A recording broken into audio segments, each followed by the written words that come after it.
കഴിഞ്ഞ പ്രാവശ്യം ഈ സത്യപ്രതിജ്ഞയിൽ നിന്ന് UDF വിട്ടു വന്നു. UDF ഇപ്പോൾ ഈ VD സതീശനാണ് പ്രതിപക്ഷ നേതാവ്. ആ സമയത്ത് വിട്ടു വന്നു. എന്തുകൊണ്ടാണ് വിട്ടുവന്നത്?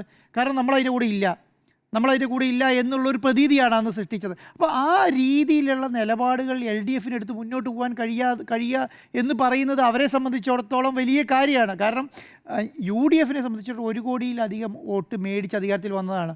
LDFനെ സംബന്ധിച്ചിടത്തോളം 81 ലക്ഷം വോട്ട് ചെയ്തിട്ട് ആൾക്കാർ നിൽക്കുകയാണ്. കാരണം നമ്മുടെ വോട്ട് പാഴായി എന്ന് വിചാരിക്കുക.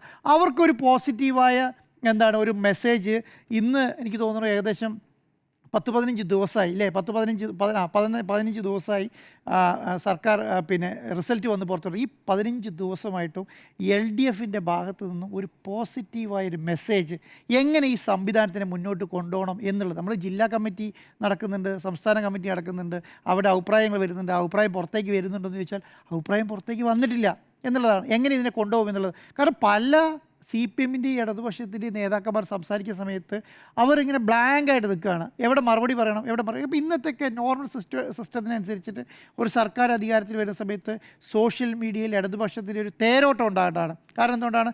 നെഗറ്റീവാണെങ്കിലും പോസിറ്റീവാണെങ്കിലും ഒരു 50% ആൾക്കാരും ഇങ്ങനെ പകച്ച് നിൽക്കുകയാണ്. ആ പകച്ച് നിൽക്കുന്നത് എന്തുകൊണ്ടാണ്? പകച്ച് നിൽക്കുന്നതിന് മറുപടി ഇല്ല എന്നുള്ളത്. ഇന്ന് പ്രതിപക്ഷ നേതാവ് എന്ന് പറയുന്ന പിണറായി വിജയൻ ഇന്ന് എയർപോർട്ടിൽ ഇറങ്ങിയിട്ട് മൈക്കൊക്കെ മറുപടി പറയുന്നില്ല. കാരണം മറുപടി ആഗ്രഹിക്കുന്നുണ്ട് ജനങ്ങൾ ഏത് രീതിയിലാണ്. അപ്പോൾ ഇന്ന് പ്രതിപക്ഷ നേതാവ് എന്നുള്ള പ്രതിപക്ഷ നേതാവ് എന്നുള്ള വന്ദേ ഭാരതിനെതിരായ ഒരു മറുപടി പിണറായി വിജയന് പ്രതീക്ഷിക്കുന്നുണ്ട്. പാർട്ടി സെക്രട്ടറിയിൽ നിന്ന് പ്രതീക്ഷിക്കുന്നുണ്ട്. പാർട്ടി സെക്രട്ടറി അതിനെക്കുറിച്ച് മറുപടി പറയുന്നില്ല, പിണറായി വിജയൻ മറുപടി പറയുന്നില്ല. പിന്നെ പറയുന്ന ആരാണ്? ബാലഗോപാലും ഈ പറയുന്ന മുഹമ്മദ് റിയാസുമാണ്. അതുമാത്രമല്ല, ഇപ്പോൾ ബാലഗോപാൽ പറഞ്ഞൊരു കാര്യമുണ്ട്. ബാലഗോപാൽ പറഞ്ഞൊരു കാര്യം എന്ന് പറയുന്നത് മല എലിയെ പറ്റതുപോലെയാണ് എന്ന് പറയുന്നുണ്ട്. മല എലിയെ പറ്റതെന്ന് ഉദ്ദേശിച്ചത് എന്താണ്? ഈ 21,000 കൊടുക്കാമെന്ന് പറഞ്ഞിട്ട് 3,000 മാത്രം കൊടുത്തു. അത് ബാലഗോപാലിൽ നിന്നല്ല. കേരളത്തിലെ ഇടതുപക്ഷവും CPMഉം അല്ലെങ്കിൽ ഇടതുപക്ഷ വിശ്വാസികളും ഈ പറയുന്ന സർക്കാരിനെതിരെ നിൽക്കുന്ന ആൾക്കാരും ഇത് നല്ല രീതിയിൽ പോകണമെന്ന് ആഗ്രഹിക്കും. അത് പ്രതീക്ഷിക്കുന്നത് എവിടെ നിന്നാണ്? അത് പിണറായി വിജയനിൽ നിന്നും ഈ പറയുന്ന പാർട്ടി സെക്രട്ടറിയിൽ നിന്നാണ്.